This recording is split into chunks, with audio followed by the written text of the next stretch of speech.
Hey guys, it's Liv here, and in today's video, we're going to be doing a tier list based on every Pokemon in VGC Series 2 to see what are the best Pokemon that you should be using. If you enjoy this and you want to see more, like and subscribe, and with that said, answer the comment question of the day. What Pokemon are you the most surprised about by its rating on our tier list, or just by its performance in Series 2? I will say, while I haven't went through the tier list yet, I'm definitely surprised the most by Sandy Shocks. Sandy Shocks already clear and above one of the most surprising picks of this format. For non-Paradox, I would definitely say it's the fact that Armourouge seems to be as good as it is still, especially when you consider the Pokemon like Fluttermane, Iron Bundle, Roaring Moon, and Armourouge is still one of the best in the format. Like, I'll get into that in a bit, but it honestly got better in Series 2, which I don't know how. I don't know how, because a lot of the Pokemon introduced seem a lot worse, for Armourouge. But regardless though, with that said, let's break down our tier list today. So I did take into consideration actually something from the last time we did the Series 1 tier list, which was including a tier between D and F. Now I will say, this actually was something that I'm really glad that a lot of comments pointed out, because I realized as I was answering a lot of the questions that there should have been a tier between D and F.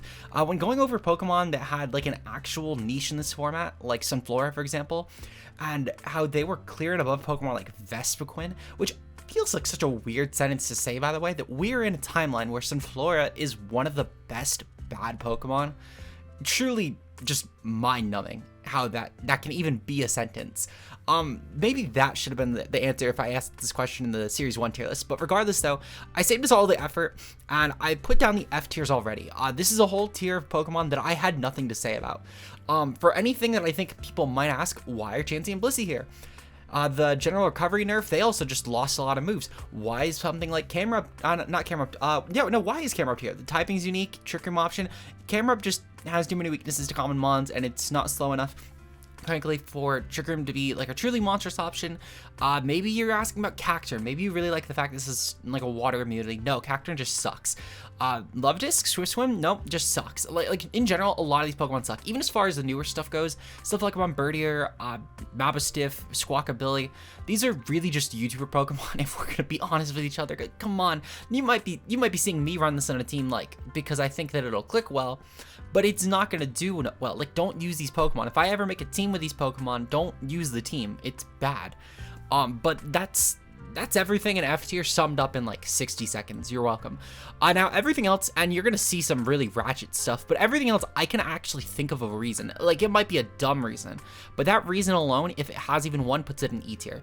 It can be a very specific thing that helps. To put in perspective, my metric is, does it either work alongside or help with beating one of the top 25 used Pokemon in either Orlando Regionals, the Showdown Ladder, or the VGC Battle Ladder, which essentially gives us a list of 31 Pokemon. And I can at least think of one Pokemon that everything in E tier will either work well alongside or work well in terms of beating in a unique enough sense to where it gets on here, or B, it has such a unique support role where it gets the E spot.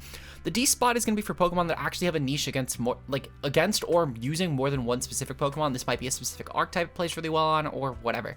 The C tier is going to be for Pokemon you would actually have a reason to run this. Outside of just trying to fill something hyper specific that might just mean you're a bad builder for trying to fill that role, or it might just mean you're trying to be funny to fill that role. These would be Pokemon you would actually practically consider running. B tier is going to be for Pokemon that you'll see, not only would you consider running these Pokemon, but you'd actually see them on other teams. A tier is going to be for Pokemon that are objectively just good Pokemon. S tier is going to be for Pokemon that, well, it might include a couple Pokemon outside of the top 25 list. This is going to be majority where we're starting to see a lot of those top 25 Pokemon. Essentially, anything that I mentioned earlier that would be considering a Pokemon for E tier because it does well using with or being against, all of those Pokemon would at minimum be in this ranking. Besides like one, which I'm going to get into, and it's purely an outclass thing. Well, actually, no, maybe I'm probably actually going to include that one if I'm going to be honest, but I'll get into it when I cover that one. And then finally, we have the S plus tier. Now, these are going to be for like the best of the best.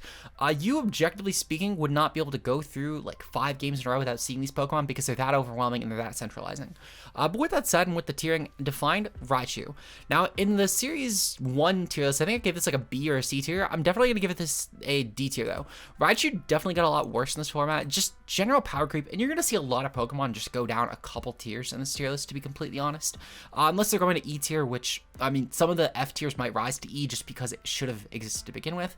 But Raichu's D.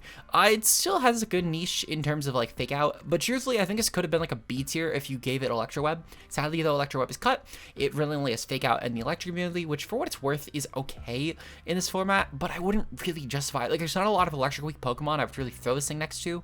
The most noteworthy examples would be like Iron Bundle on a Rain team, like in tandem with Pelipper, or maybe throwing on like Terra Flying Roaring Moon. But at that point, I feel like there's just better alternatives that you can run. So Raichu's D tier. Up next, we have Jigglypuff. Jigglypuff gets E tier, Friend Guard. In fact, I'm going to put all the other, and by all the other, I mean the one other NFE Friend Guard Pokemon in here right now. They get the spot solely because of NFE Friend Guard. With a Violet, they're pseudo bulky. In Jigglypuff's case, it gets stuff like Heal Pulse and shit. With Speepa's case, it gets stuff like Rage Powder. Oh, I also forgot Toadschool. Toadschool also gets this spot. Toadschool would have been a tier above in Series 1 for what it's worth. This would have actually gotten like a D tier. But in Series 2, there's so much better power creep that it's actually kind of hard to justify this thing as a bulky Rage Powder Pokemon. So they all get E tier. Otherwise, I would have probably put these two in an E tier if they existed beforehand, and then Toadschool in the D tier. Toadschool gets it not because it's Rage, not because it's Friend Guard though. It gets it because it's the same camp of essentially NFE redirector option as Speepa. Just instead of Friend Guard, it gets Mycel Might, but its support move pool is so much better. It's a compression essentially of Speepa and Jigglypuff in terms of move pool, but its ability is so much worse that it gets the same tiering. Wigglytuff. Wigglytuff also gets the E tier. This is the option that you run when you want to give Jigglypuff a real item, and instead of having Friend Guard, you do end up getting a bit better bulk without a Violet. You could throw on like a Berry on this set. Overall though, it pretty much does the same role as Jigglypuff, just with no Friend Guard, and that's really what it comes down to. Venomoth. Venomoth gets the E tier. Tin and Lens Frail Pokemon. In fact, while we have Venomoth up, I'm also going to throw in Lokix, because Lokix essentially does the same job in this format. And I mentioned this actually on my bug type tier list, and people got really, I could have sworn a couple people mentioned Lokix and got like really mad, though I might be misremembering the wrong tier list. But Lokix doesn't match up well against bugs, against Psychics in this format. Like, you would think, for example, that with Lokix, Lokix, yep, someone mentioned that I put it in the same tier as Speed, but I'm going to do it again. Yeah, no, I stand by it fully. When you consider the best Psychics in this format, we have Armourouge, is typically paired with Psy Spam. We have Indeedee, is the Psy Spam setter. We have Farigiraf, blocks priority outright. The only one of the top 25 that is an actual Psychic type this thing would put a lot of pressure on is Gothitelle. And like, that's something. That is something for what it's worth. This is a great Gothitelle breaker. And it does break a couple other things in the tier 4, and same as Venomoth for that matter. For example, Venomoth has some good support like Rage Powder and on top of the Tin and Lens. Meanwhile, Lokix has some good options against stuff like Goldengo, for example. But ultimately, these do just fall flat. The niche that Jigglypuff fills, by the way, it can kind of sponge Flutter Mane, like to a degree. And I solely use that as the ghost immunity there, with the fact that it's also a Trick Room setter, so that's where it gets that. Dugtrio, it gets E tier solely because it can trap Iron Moth pretty fucking well. If you're running this, throw a Scarf on it just to outpace booster energy speed sets, and then just hope you could force the Terra. Especially if it's a Terra coverage type, you might be able to actually get away with positioning a team that could beat it easier, but that's really the niche that this thing has. Persian, Fast Technician Fake Out option, we're actually going to give this thing the D tier, because I think the difference being is the strong normal fake out option, and you can maybe Terra Normal this thing to get a little bit more mileage out of it. Actually, no, I'm giving it E tier. While it still is kind of useful, at the same time though, you're really, the niche this fills is less so with specific Pokemon. The niche is more so with trying to force things like Talonflame and Iron Bundle to go for Terra Ghost to preserve Focus Ashes, or maybe just in Talonflame's case, keep the priority up. Which I did learn that, by the way. I learned that from someone after I uploaded the Talon Tusk vid. Golduck. Golduck actually does get a D tier. This is a decent option against other weathers. You could use maybe to stop photosynthesis Pokemon from activating, which is actually a kind of cool niche this thing has. On top of that as well, with weather being so prevalent, including rain actually, you could maybe justify this as a Swift Swim option for rain. Because it is the only special Swift Swim option in the format. So that's something that Golduck actually does provide. We'll give it D tier. Primeape gets this for a Violet fighting type. It's just a much worse Annihilate, but you still get Rage Fist, which is kind of cool.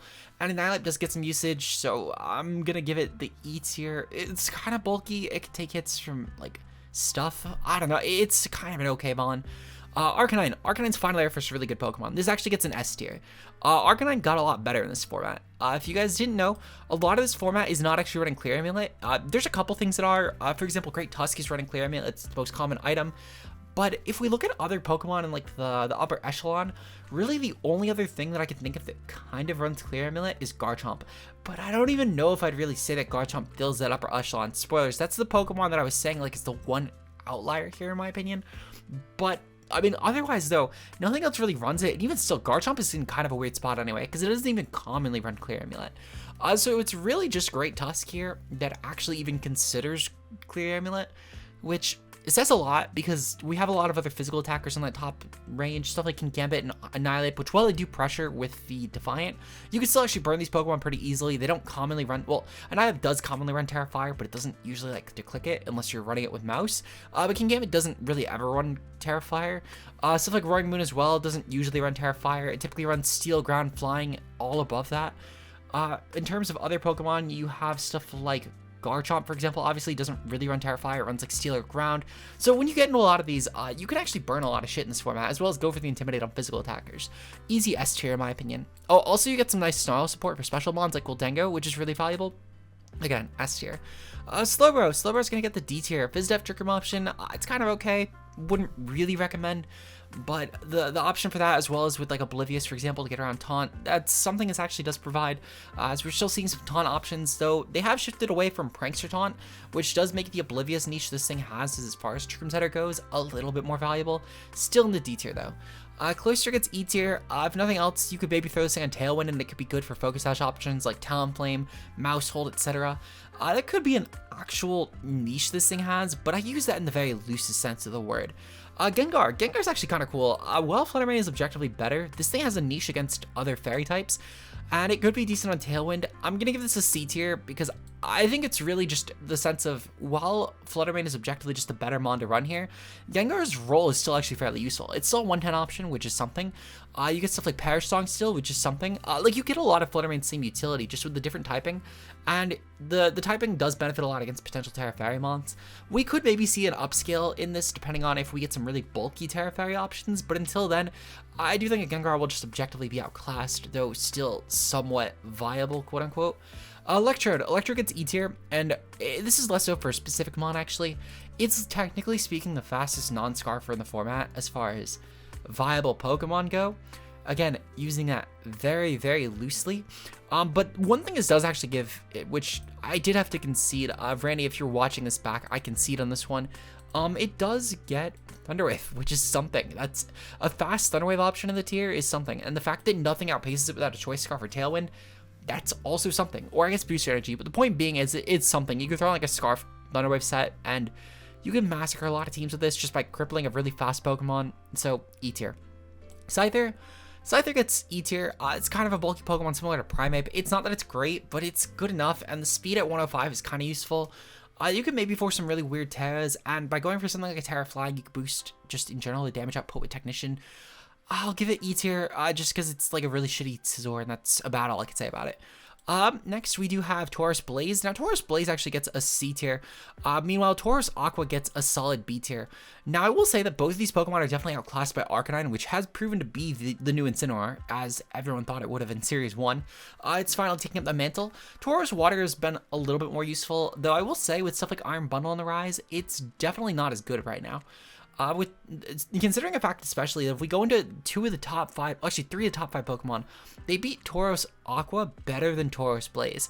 For example, Fluttermane has a super effective Fairy on Tauros Aqua, Tauros Blaze does not. Iron Hands gets a super effective Thunder Punch, Tauros Blaze does not. Iron Bundle gets a super effective Freeze Dry, Tauros Blaze does not, though that one still has to worry about Hydro Pump, but at least it can dodge, so that's something. Overall, though, they're still both kind of whatever Intimidators, though they're fine enough, I would say, in my opinion. One thing that Tauros Aqua does have a nice benefit, though, is it's great into stuff like Kingambit matchups. It's great as far as just being on rain teams. It's a great Intimidator for those. Tauros Blaze having Wisp is still valuable. In fact, I'm actually going to bump them both up to B tier. I think in this format, they're a little bit interchangeable. Ultimately, it really just comes down to team preference. I think team preference is skewed a little bit to water right now, but I think it's more so just because the fact that you can run Arcanine if you want to run fire, and I think it's a little bit better of an option. So actually, yeah, I'm going to bump this down to C tier just off of that alone. Otherwise, though, I think that you could realistically get away with running both options here, and both do have a lot of merit, in my opinion. But it really just depends on, I guess, what you want to run on the team. Neither are bad, though, in my opinion. Up next, we do have Gyarados, another Intimidator. This always gets a B tier. Now, I will say, I think that Gyarados actually is a little bit slept on. I think you can make bulky citrus sets work really well in this Pokemon, and the typing actually having a nice immunity to stuff like Great Tusk is pretty valuable. So I'm gonna give this thing a B tier. I think as well with the Terra Flying, you could actually force some good 50-50s with a Great Tusk, because even if it does go for like a Terra Fighting set, you could still actually massacre it. Or even if it goes for like a defensive Terra Grass set, you could still massacre it. So ultimately, Gyarados does have some good merit against that. On top of as well, this is a little bit better as far as an offensive option goes on teams than Tauros, considering Tauros, I believe, only has like 110 attack, whereas Gyarados has a whopping 125. Not only this, but Gyarados having Dragonets, this is a lot more of an offensive option as far as Intimidate goes. Meanwhile, Tauros is a lot more of the bulky end. So Tauros, Water, and Gyarados are also fairly interchangeable. It just depends on if you want a more offensive option or a bulkier option. Vaporeon actually has also been on the rise. This is a decent Dondozo check, and it's filling basically a shitty Gastrodon for this format, if you will. Ultimately, though, it gets some cool options like Haze, which is pretty valuable. This gets around Sub, which is a niche that Gastrodon cannot actually do with Clear Smog. So Vaporeon does have that going for it in its wheelhouse. Sadly, though, it's not really that bulky. Its coverage is kind of shit, too. You really do need to bank on Terra Blast. But ultimately, you could probably go with a set that runs like Haze, Helping Hand, maybe like Chilling Water or something, and then Protect or like an Ice Beam or something. The point being is it's not terrible, but it's definitely outclassed by Gastrodon. It still gets a B tier. Jolteon gets E tier. It's just fast electric, and really that's the one thing it benefits from. You could maybe in general use this to like pressure. I'm trying to think of what you would even pressure this. Maybe I did overtier this one. In fact, no, I guess the one niche this does have is just shitty Raichu in the sense it is an electric immunity. However, Volt Absorb is pretty much just a worse version of that. Though you could use it to switch in on stuff. On top of that as well, if we look at Jolteon, it's a little bit faster than Raichu, sure, and it's about as offensive as Raichu, sure. You could run this with like a discharge set into a ground type, and that could be decent, and that's really about where the benefits go. Still gets Yawn, still gets Hyper Voice, not Hyper Voice, Helping Hand, and that's really about it. E tier. Flareon gets a D tier. This is kind of a cool Trick Room option. If we look at what Flareon does end up getting this generation, it gets stuff like Will-O-Wisp, so under Trick Room, this could actually have some merit. On top of as well, that you could go for like the Terra Normal set with Flame Orb and get some benefit out of that. But ultimately, again, it's still kind of gimmicky. But it's not terrible against Trick Room. For what it's worth, having the ability to be a Trick Room breaker while burning teams is actually kind of cool. And there's not really a lot of great normal switch-ins in this format. If we look at the upper tiers, it's stuff like Annihilate, Terramons, which Terramons, I guess, opens up a lot of Pandora's box. But then it's like Goldengo and Kingambit, which Kingambit and Goldengo, you both pressure really well with your stabs. And that's really it. So, yeah, I'll give it D tier. Dragonite is actually a monster in this format. Dragonite gets an easy S tier. This is a really bulky Pokemon, and stuff like Assault Vest and Choice Banded sets are definitely both pretty terrifying for teams. Especially Assault Vest Dragonite is able to sponge a majority of the metagame, because a lot of the common coverage when you do go for Terra Normal, for example, if you pre-Terra, you're weak to stuff like Iron Bundle, Flutter Mane, etc. When you do go for the Terrestrial, though, you're no longer weak to those Pokemon, and instead opponents need to go for fighting type attacks to pressure you. Which, if we look at common fighting types, it's like Annihilate and Great Tusk, which sure, they're not terrible options, but they're also going to be resistant pre-Terra, which is something you do actually need to keep in mind with Dragonite. You can force a lot of those 50-50s there, and with both Multiscale and Inner Focus being insanely good abilities, this is actually a very obnoxious Pokemon for teams to take out. You have a wide range of coverage, you could tailor this thing to be special, physical, mixed, you name it, you could pretty much make it work. Overall, Dragonite is actually a really good Pokemon, easy S tier in my opinion. Up next, we have Azumarill. Azumarill is definitely going to be an A tier. This is a good option on Perish teams, actually. And on top of this as well, having the Sap Sipper immunity is really good for stuff like Meowscarada, which still actually has kind of a niche in this format. It's actually still kind of good.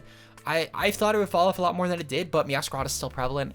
This is a pretty good Dondozo sponge while being a still offensive option against a lot of teams. You could throw this on Veil, go for Belly Drum sets, or just with Redirection of Belly Drum. We're seeing that a lot with Iron Hands right now, where it's running with Redirection options and going with Belly Drum spam.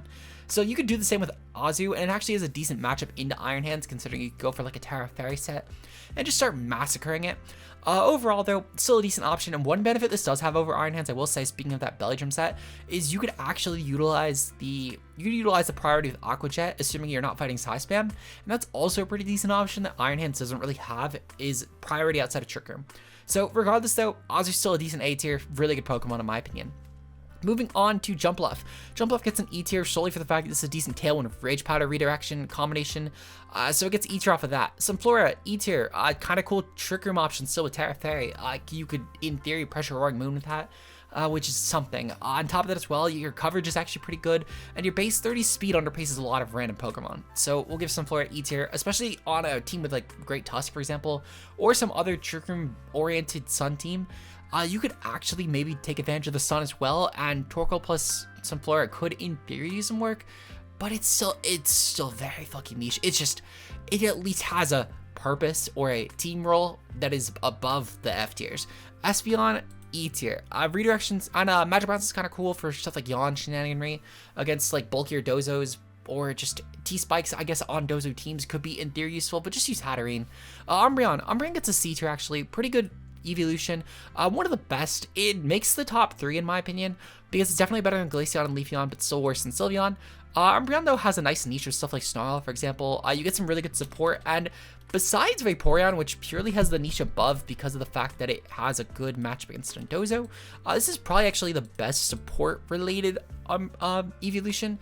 Some cool stuff this thing gets is stuff like Fake Tears though, which you could pair with a good special attacker and really drop some special defense in Dozo, which could be used to break it. You could also utilize this thing for stuff like Helping Hand. You can go for Moonlight to keep this thing healthy, or you can go for Wish to keep this thing healthy and pass into something else. You get some good options. Ultimately though, definitely a C tier. Dark type is really appreciated though.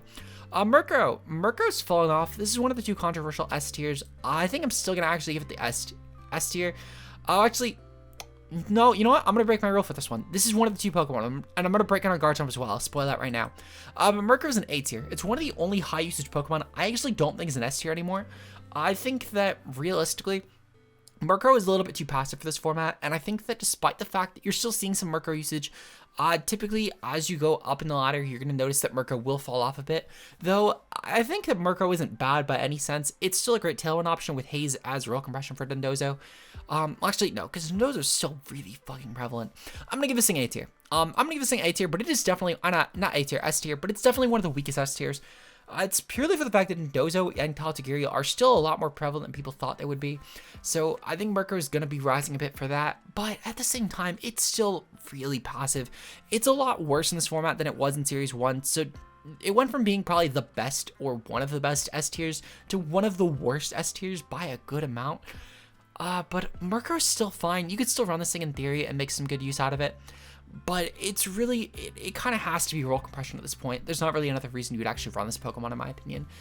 Definitely in the S tier though, but it's purely because of Haze plus Tailwind, and that's really it. Quash is also kind of good for what it's worth. Next we do have Slowking. Slowking is D tier Slowbro. I've already went over this. Oblivious, Trick Room, that's really it. Mischievous gets an E tier actually. I think this is kind of a decent Trick Room option. It's kind of bulky and Terra Steel could in theory work. You get stuff like Will-O-Wisp, which is good. It's one of the only Trick Room options that can also run Will-O-Wisp, which is something that's actually decent for Iron Hands. In fact, if we look up Trick Room and Will-O-Wisp, so we get a few options, but nothing that really can viably fit the role on. For example, you could maybe make it, well actually Mimikyu is probably the only other one that could viably fit it on besides Spiritomb. So it's really just those 3 Pokemon, because you're not really running Armrouge with that. It's a waste of Armrouge's spot, and it's not really bulky enough to pull it off. Stuff like Galad and Gardevoir already have 4 Moveset Syndrome to begin with. Gengar has 4 Moveset Syndrome to begin with, but you could also maybe in theory make that work. Miss Mage is too frail. Same as Gengar for that matter. It's too frail. Drifloon is too shit, but I guess you could make it work. Also, Drifloon has 4 Moveset Syndrome, and Poltegeist isn't going to make that work. Same as Banette. Banette's also really shit. That's why it's in the F tier. But Mischievous can viably make it work in my opinion. On top of that as well, you can go for Terra Steel with Levitate, which is actually a pretty decent niche this thing has. Because it does, similar to Hydreigon, how it was getting rid of ground weaknesses in Series 1, you could make the same sort of case work for this Pokemon in Series 2. And you can make it work on Trick Room. So, easy E tier. Dunsparce, it's just the fact there's not really a lot of fighting types going around. Even as far as Terra fighting goes, really the only fighting type going around right now is Great Tusk and Iron Hands, which for what it's worth, Iron Hands is common as shit. But at the same time though, this could be a decent Fluttermane sponge. You can go for Glare, which is, it's something this thing has. So E tier. Also gets Hyper Drill still, which For what it's worth, I wish I knew how that worked when I did the Series 1 tier list, because that was going back and forth a ton. Speaking of, I guess, for the Dunsparce, we're going to put this thing in the D tier. I think it's just a slightly better version of Dunsparce. It's purely the attack, I think, that benefits this thing a lot more. Also, I will say, if we look at the Dunsparce versus Dunsparce, the 10 base speed difference that this thing has, I don't think matters a lot, but I guess outside of Trick Room, you could in theory use this to glare Iron Hands, specifically if it's already Terra'd into Fire or Grass, which are fairly common Terra types in this Pokemon actually. Typically, it doesn't keep the Electric typing, and it typically goes for Terra into something else, so you could actually make a case to maybe Para and go for bullshit that way. But regardless, so they're both kind of shit, just Dunsparce is slightly less shit. Quillfish gets the E tier purely because of the fact that this is essentially going to be the Murkrow and Tauros/Gyarados roll compression of a Water-type Intimidate option that can also haze into Dondozo, and it also gets T-Spikes, which is good. It's literally like the ultimate Dondozo Pokemon, and if you tear out of your Poison Water typing into just pure water, this, like, actually is, like, the best suited to check Dondozo Pokemon. It is Dondozo roll compression in a nutshell, and that's why it gets E tier. Scizor is actually a really decent Pokemon. This definitely gets the A tier. Really strong Pokemon, actually. It's a great Terrestrial option with stuff like Fire and Normal in its wheelhouse.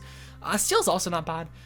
Realistically, a lot of common Pokemon get pressured by this, specifically stuff like Iron Bundle and Fluttermane in particular. Don't really like taking a bullet punch from this thing. You could potentially Terra into something like a Terra Dark set, and you could maybe use this thing to go for just coverage on Armorers, which is cool. I think this is not a bad Pokemon. I think Scizor's also been on the rise a lot, realistically, and you'll probably end up seeing a lot more Scizor as the format goes. This has proven to be a really decent sleeper pick, in my opinion, so we'll give Scizor A tier. Next, we do have Heracross. Heracross gets a D tier. Kind of cool with Moxie or Guts with Tailwind, and that's really about it. The speed tier is average enough. It matches up well against stuff like Bundle, and you could, in theory, make this thing check a lot of other top tiers like Roaring Moon pre-Terra, so we'll give this thing D tier. Sneasel, this thing pairs well with Cole. It also is a decent Fake Out Inner Focus option, which is something, so we'll give this thing E tier. Ursaring, it's bulky enough with the Violet. We'll give this thing E tier. It's a cool Trick Room option with Guts. You could be a good status absorber that way. Essentially just doing what Hariyama does, but with either a Violet or a Flame Orb, still E tier. Houndoom. Actually, I should have put Houndoom in F tier. I'm going to be honest. This should have been an F tier. Overset on my end, terrible Pokemon. Donphan. This thing actually is kind of okay. Randy was telling me, weirdly enough, you could actually Terra into like a Terra Grass set with Fisher, and in theory, check Dondozo, which is good enough for being better than F tier, I guess. It's a niche this thing has. Donphan also has some weird like roll compression stuff. Like for example, this thing gets some good status options. I thought this thing got some good status options, but I'm realizing, well, I guess Helping Hand is something. It's also a good Trick Room Rock Slide option. It's pure ground type, which is kind of cool. You get some cool coverage, and you get a wide range of coverage. You could tear this thing into a lot of mons, but ultimately E tier. Tyranitar is definitely, again, on the rise in this format. Tyranitar, I'm actually going to also give I think I'm going to give this thing the A tier. I'm not sure. I think I might give this thing S tier. I think Tyranitar, no, I'm gonna give it A tier. Tyranitar is probably gonna be one of the best A tiers though, realistically. It's a really good sand option, and the Spinef is incredible on this. You could tear this thing into pure rock and be a pretty good sponge for stuff like Fluttermane, or really just any special attacker besides Iron Bundle. Or you could tear this thing into some other resistance, like flying, for example, to get rid of your fighting weakness, which has really been useful as well. I've even seen Terra Psyche actually work on side spam teams, and it's a great way around stuff like Amoonguss, for example. So, yeah, I'm gonna give this thing an A tier. I think it's a really strong A tier at that too. Truthfully, this has actually made me reconsider the Murkrow placement, because I can't justify putting Murkrow in the S tier while having stuff like Tyranitar in this tier. But I don't think Tyranitar's good enough for the S tier either. It's not proven enough of a track record. Pelipper does get an S tier actually. Pelipper has been actually a really good partner with stuff like Iron Bundle, and it's also a really good weather clear, specifically if your opponent maybe has Sun and you want to try and get rid of their Sun by going for Pelipper, because you can do that to try and stop their past Paradox Pokemon from being good. You're a great wide guard option, which is great for side spam, especially with Armourouche being so prevalent. As I mentioned before, pairings with Iron Bundle, you can turn this into a terrifying Terra Water Breaker. It's a good manual Tailwinder too. Ultimately, easy S tier in my opinion. Up next, we do have the Gardevoir. Gardevoir is a great choice option, great Scarfer.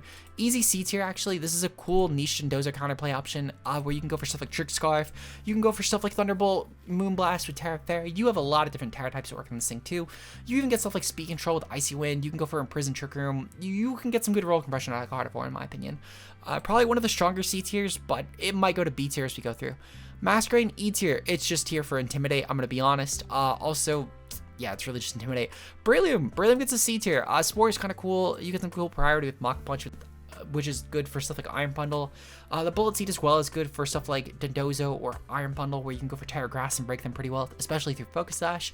I would recommend that on a Tailwind team, especially for Iron Bundle, but yeah, ultimately still kind of niche though. Booster Energy Bundle still outpaces you, so C tier. Up next, we have Slacking. Terra Normal. That's Terra Normal for breaking, Terra Fire with the Grafaiai. In fact, I'm putting Grafaiai here as well, just on that note, because it's really only here because of the Slacking pairing. And that's good enough for me. They're both E tier Pokemon because they're E tier with that core. Hariyama's actually still really decent in my opinion. We're going to give Hariyama a solid B tier. Despite the Iron Hands usage going around, this actually does have some nice niche over Iron Hands. For one, Iron Hands doesn't actually keep Wide Guard, which is a pretty big benefit to this. Also, the fact that you can run this thing with Flame Orb, and you could do more damage than Iron Hands with this, actually, which is pretty valuable. This helps as well with getting rid of the need to Terra into a status resistance, and you could actually go for something like Dark or Fighting, which is useful for breaking, or even Normal, which is useful for breaking. On top of this as well, the Iron Hands, one of the biggest downsides I think to Iron Hands is the fact that if you want to boost your damage with an item spot, it's only with Booster Energy or like a Life Orb or Band or something, which all of those have actual competition for item spots. There's not really any prevalent Pokemon that really take advantage of Flame Orb in this format, so Hariyama has a lot more niche of an item spot to say the least. So we're going to give Hariyama actually a B tier. I think it still has a lot of merit over Iron Hands, but Iron Hands is just so good you're not really seeing Hariyama right now. Up next, we have Sableye. Sableye is a cool, I mentioned this in the last one, but it's cool compression between Grimmsnarl and Murkrow. It's the nice little love child for those. Sableye is going to go to D tier. I think realistically, Sableye actually caught a lot better of a usage because screens are a lot more appreciated right now because stuff like Talonflame is a really premier Tailwind option. And you can do Sableye as well for stuff like Quash, Fake Out, Screens, etc. So honestly, actually, I'm going to give Sableye C tier for that matter. C tier Sableye. Yep, that works. Metacham. Purely for the pure power skill swap shenaniganry, you can make this work in Trick Room. It's still okay at best. Torkoal gets a solid S tier. This, I think, realistically, people underestimated how good Torkoal would be. Well, yeah, I think they underestimated how good Torkoal would be. Because realistically, not every team is going to have a Past Paradox Pokemon. In fact, we've seen Iron Bundle and Iron Hands being two of the most common options you can run on teams. Fluttermane is still up there for what it's worth, but you're typically pairing Fluttermane with different cores, and not every team really has a Past Paradox Pokemon. Really, the only super noteworthy ones have been Great Tusk, Roaring Moon, and Fluttermane, and they're typically not run alongside each other, barring the, well, actually, no, let me rephrase. Great Tusk and Roaring Moon are not really run alongside each other, so it already takes out some competition there. Meanwhile, Fluttermane, while it's ran with both, it's typically ran with very few other Pokemon. Really, the only other thing would be with Bundle. But there's definitely a lot of comps that don't actually even run Paradox Pokemon to begin with, let alone Past Paradox Pokemon, so you can still actually get away with Torkoal really well. It's still really hard to actually beat once Trick Room does get up. It's still a great option to pair with Armourouge, so it still gets an S tier. It's definitely not S plus though, but it's still definitely an S tier. Altaria, similar to Golduck, it's Cloud9 Shenaniganry, but it also gets Will-O-Wisp, so you could burn Iron Hands, E tier. Zangoose, this is just budget Ursaring, though, well, I say budget, but this thing gets priority, and it also doesn't have to run a Violate to be bulky. Ursaring, well, let me rephrase, it's not competing for the Violate spot. The point being is these are basically the same mon, that's what I'm trying to say. Glare, that's all this thing gets in for. It's a cool Wide Guard option with Terra Water. We've actually seen this thing in Series 1 even. I think that Harvest Set actually could still in theory work right now. But ultimately, it's still very fucking niche. You still have to run a Tropius, but it's better than I thought it would be. E tier. Glalie, Moody. Moody can bullshit a win every time. Actually, no, forgot. You don't get evasion anymore. This is an E tier. This is an F tier. Let's see. Up next, we have Salamence. Salamence gets a B tier. Salamence is still a pretty cool Intimidate option. The typing's decent. You could run this thing with like a Terra Steel set, Terra Flying, etc. It's decent enough. 100 speed is cool. Mixed offenses work a lot because it's good for stuff like special offense and rain, physical offense in general. It's great as well for just being a good manual Tailwind option. Essentially just does Pelipper's job, but faster and slightly worse. B tier. Up next, we have Staraptor. Staraptor gets the E tier for Final Gambit plus Intimidate. It's Roll Compression for Annihilate plus just Intimidate mons. Luxray also gets the E tier, purely just because of the fact of Intimidate plus Guts Roll Compression. It's a nice 50-50. I think I've actually seen a couple teams on the JP side running this Pokemon, so it's something. I just don't know why you'd really run this thing, to be honest, other than maybe for like Terra water stuff, or maybe you're running it for like Guts for Dondozo, or I don't really know. But I've seen it a bit on the JP side, so clearly something I'm just not getting through language barrier, but E tier regardless. Pachirisu, Electric Immunity plus Redirection, gets an E tier objectively. Floatzel, still a really cool rain option, really great breaker actually, in my opinion, gets a C tier. I still think Floatzel's a bit slept on, and I think that people have been, I will say, people have been coming around a bit on Floatzel. I think they're noticing that Terra Water can actually be a pretty decent breaker, and the speed tier is really good. You can outpace a lot of random bullshit with the Swift Swim rain option, and if you throw this thing on a team with like Iron Bundle, Floatzel, Pelipper, Filler, you could really do some damage in my opinion. Though Palafin, I will say, is definitely better, though Palafin has some issues with size spam, so Floatzel has some merit over that. Gastrodon's an S tier. Gastrodon has been on the rise in this format. Terra Fire Gastrodon was a sleeper pick, and I think this was really one of those big hidden techs for Orlando that people just slept on. But realistically, this is actually an obnoxious Pokemon to KO. I saw this pop up like literally a couple days before Orlando, actually in the Beanie Brawl tournament, and I think I even mentioned it on stream, but this is something you really do just need a ground type for. You have to have a ground type for this Pokemon. And I think this is really one of the reasons why we've seen the rise of stuff like Great Tusk so prominently, because it's one of the only physical Pokemon that can actually do some good, it's one of the only Pokemon in general that can actually do some good damage to Gastrodon. Not only this, but Gastrodon's able to go for Shenanigan like Yawn or Storm Drain to really apply a lot of pressure. And with that Terra Fire, you clear one of your weaknesses instantly, while still having a fairly good defensive type. There was just a lot of the format. So Gastrodon is honestly an easy S tier. So moving on to our next Pokemon, Drifblim. This thing gets E tier. Unburden plus Tailwind is, actually, it gets D tier. Unburden plus Tailwind is kind of cool. It's really it. It gets some stuff like Strength Tap, which is cool for the physical offense. It's really all it gets. Mismagius, Levitate plus offensive, I guess, with Terra, like Electric or something. I don't know. I don't even know what people run on this Pokemon, but it's fast enough. It's just fast Mischievous, and you can go for stuff like Perish, I guess, and that's something. Honchkrow, Moxie plus Priority, it's really it, but again, still shitty Murkrow. Skuntank, this thing has like one weakness, and that's something. You also get Haze out of it, so it's just shitty Quillfish because of the fact, well, not shitty Quillfish, it's just different Quillfish because Aftermath has some kind of good niche there. Bronzong, finally a good Pokemon. C tier, honestly. Bronzong's a good Trick Room option. I think it's a little bit outclassed in this format for what it's worth, but it's still a good option with stuff like Ally Switch, Trick Room. In general, you could run stuff like Terra Ground. You could well, yeah, Terra Ground for one. I've seen this been paired with Belly Bolt actually, even in this format to pair with Belly Bolt. That could be decent. You also get some good Gravity Hypnosis stats, which we've seen a lot popping up right now.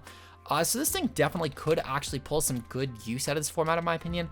And I think this is one of the better suited formats for it. It's a decent option once you go for Terra and clearing that Psychic typing, because the Psychic typing's been pretty bad right now. Spiritomb also gets a C tier actually. We've seen this thing pop up on a few different cores for Trick Room. It's got some cool options like Pain Split. The one typing weakness to Fairy has been pretty decent. On top of this as well, it gets some stuff like Shadow Sneak, which is useful. Will-O-Wisp. It's just a good roll compression with stuff like Ally Switch as well. You get a lot of good utility. Hell, even Memento and Icy Wind get some good shit out of this. But ultimately though, Spiritomb is a C tier. It's a pretty decent C tier in my opinion. Garchomp gets an A tier. I disagree. I don't think this is one of the rule breakers to my format. I think there's a lot that actually outclasses this thing. For example, stuff like Great Tusk, Roaring Moon actually severely outclasses Pokemon as far as physical offensive option.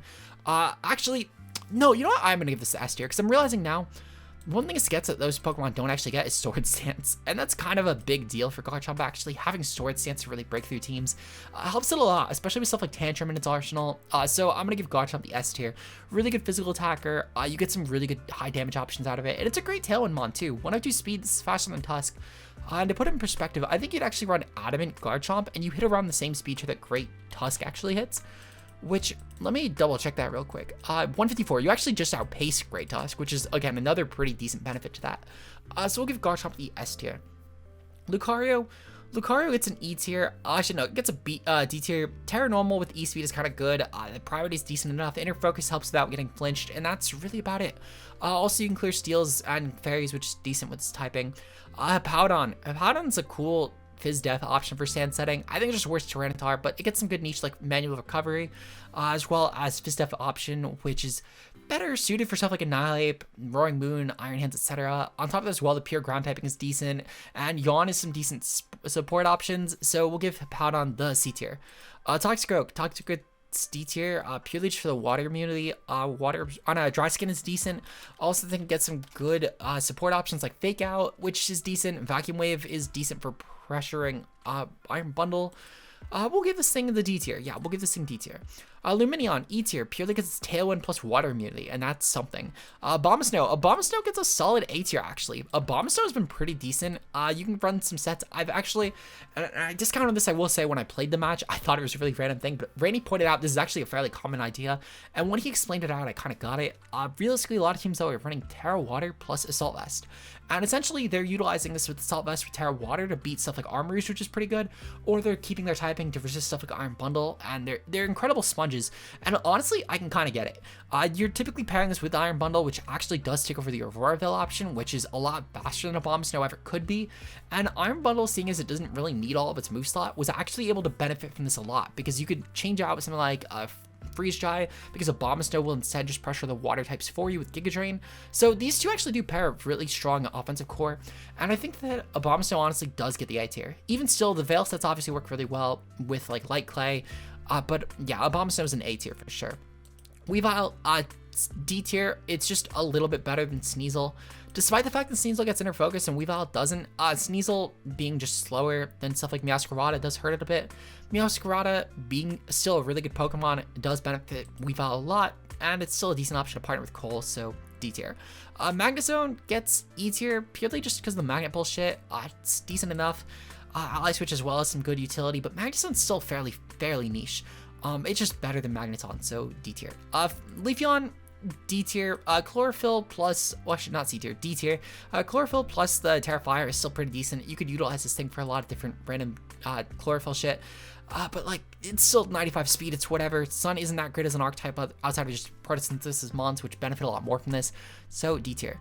Glaceon also gets a D tier, still kind of cool on Hail, but Hail having the Iron Bundle now is a lot better on it objectively, unless you're running Trick Room Hail, which is a niche that Glaceon could actually fill, and it does Iron Bundle's job just on Trick Room, so we'll give it D tier.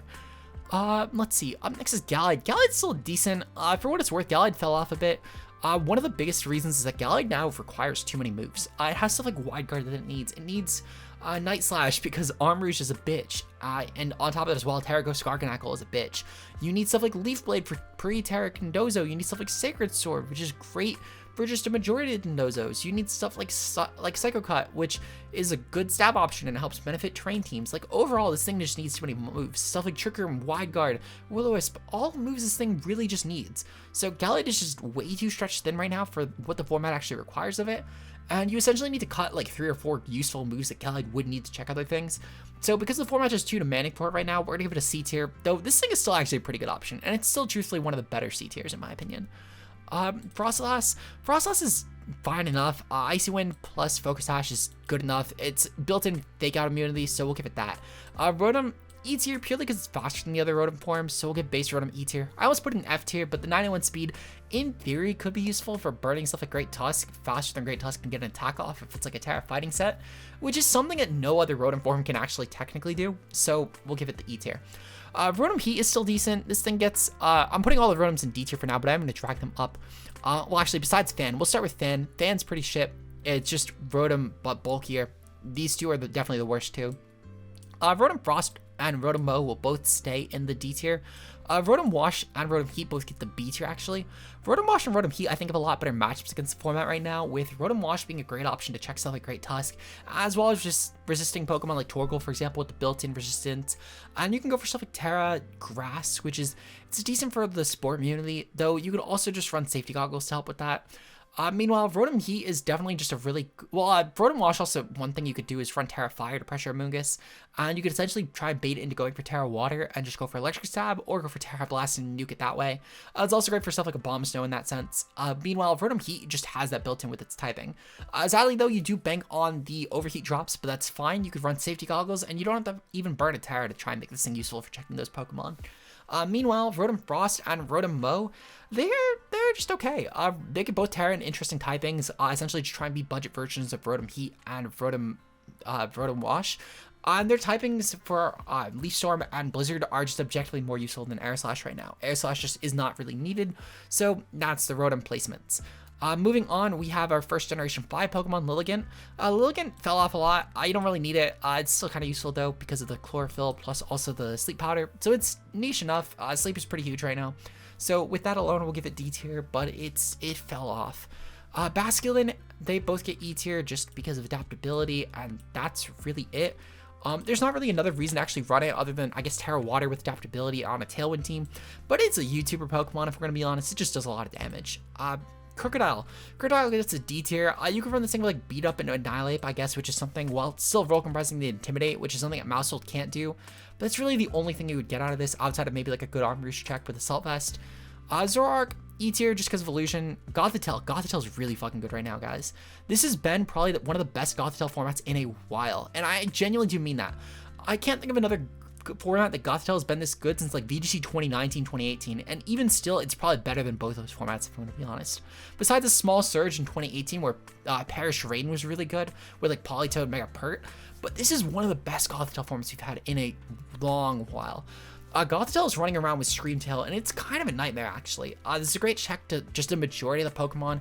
You can run stuff like Terra Water or Steel to get a really good defensive typing out of this, while pre-Terra, you're resistant to stuff like Iron Hand's fighting attacks for Drain Punch.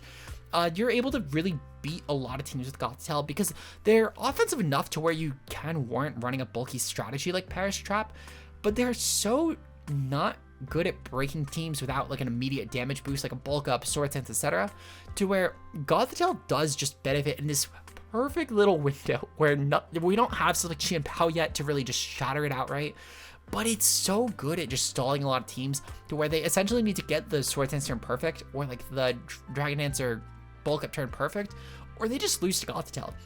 And I think it's really beautiful, especially with the rise, well, not the rise, the continual usage of Dozokiri, to where this thing is also one of the best Dozokiri responses because you just Perish Song it and in tandem with another Pokemon.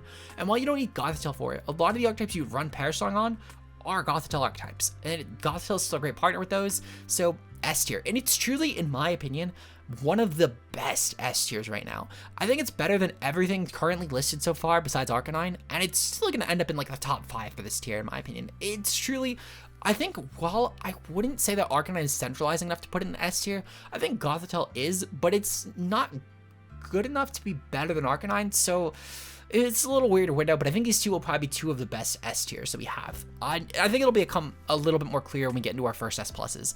Amoonguss, actually, I guess we're gonna get into our first S plus now. Amoonguss is actually really incredibly centralizing while still being a really consistent Pokemon. I don't think I use Amoonguss well, so when I don't bring Amoonguss well out of the games that I show you guys in the channel, despite having it on teams, that's more so just off of how I play, and I do want to mention that my playing ability with Amoonguss aside, this is an incredibly obnoxious Pokemon. This is one of the best redirection options in the tier. In fact, it's the best one. Even despite how much this thing forces Safety Goggles and Terra Grass, it's because of how good Amoonguss is that it forces that. Same as Brute Bonnet for that matter, but Amoonguss is just objectively a better Brute Bonnet.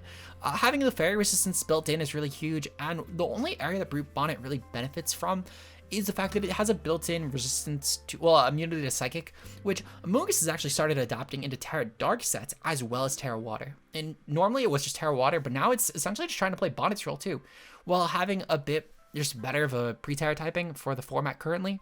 Overall, Amoonguss is fucking amazing. This thing gets some great support like Rage Powder, Palm Puff, Clear Smog, and that's really all you need on this Pokemon. It's easily one of the best Pokemon in the format right now.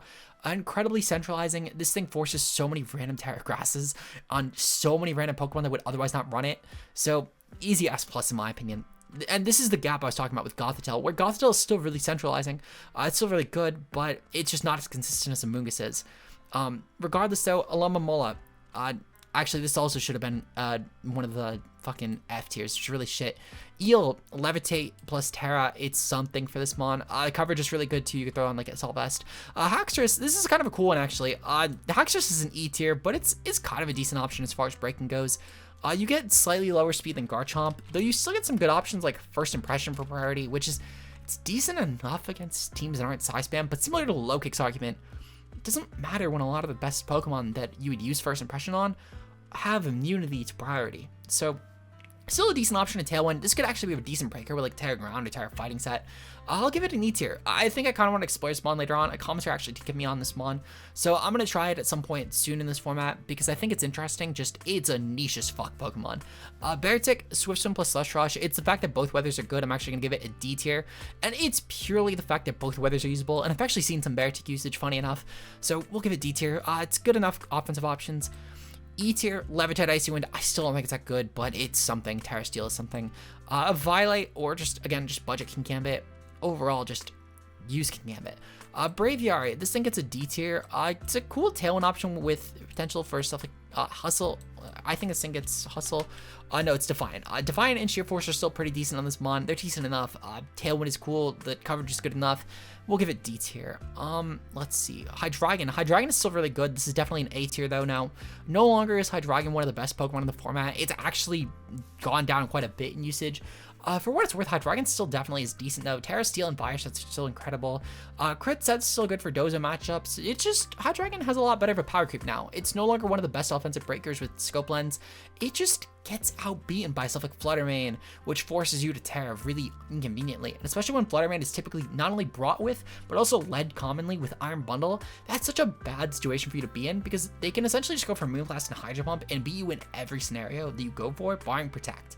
So Hydreigon has a lot of an inconvenience right now, and even if you go for something like a Terra Steel or Poison set, you're still going to take enough from those options to where you're still kind of screwed. So easy A tier in my opinion. Moving on to our next Pokemon here, we have, oh actually I gotta scroll down. Sorry, I took a really quick water break. But Volcarona, Volcarona's fucking nuts.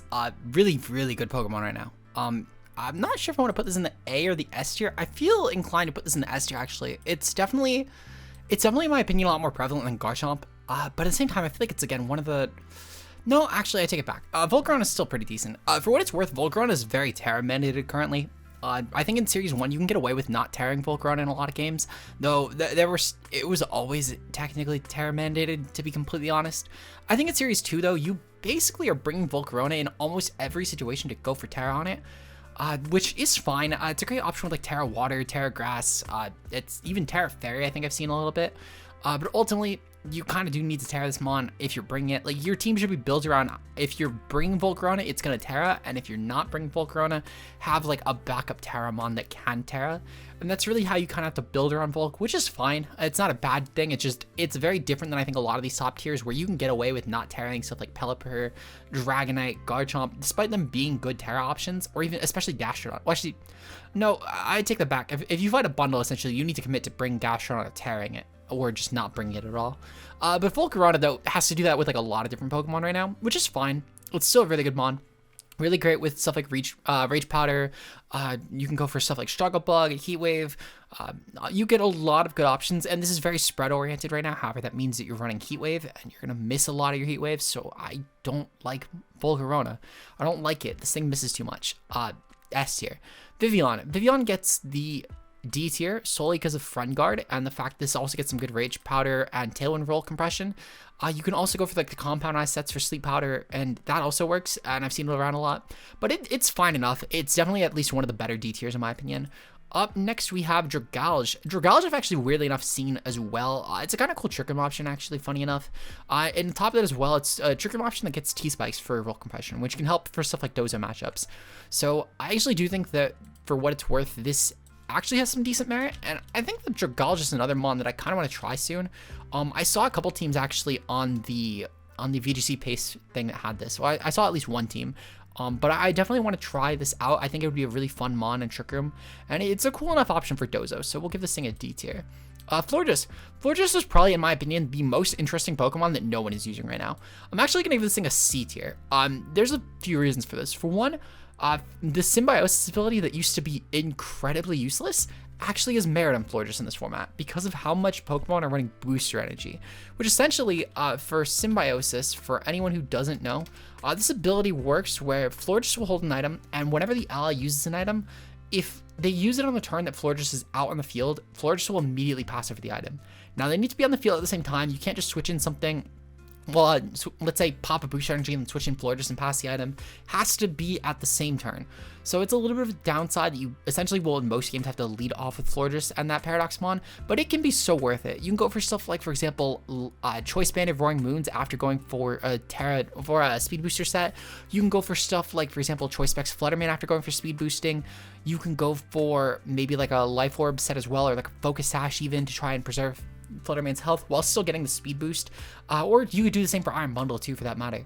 You can do a lot of different things. Even Citrus Berry and Bulky Roaring Moons could also be a fairly good option, or maybe like a Boost Energy Hands for like attack boosting. Then proceed to go for stuff like, for example, Pollen Puff into it while you're going to go for Citrus Berry passing. Like, you have a lot of different options with this Pokemon, and I'm genuinely shocked we don't see more Florges in this format, because I actually think it's a really good Pokemon. I think it's incredible support too, like Pollen Puff, as I mentioned, for example. We also get stuff like Helping Hand. You get the Light Screen at the very least. Sadly, no Reflect, which is a little unfortunate.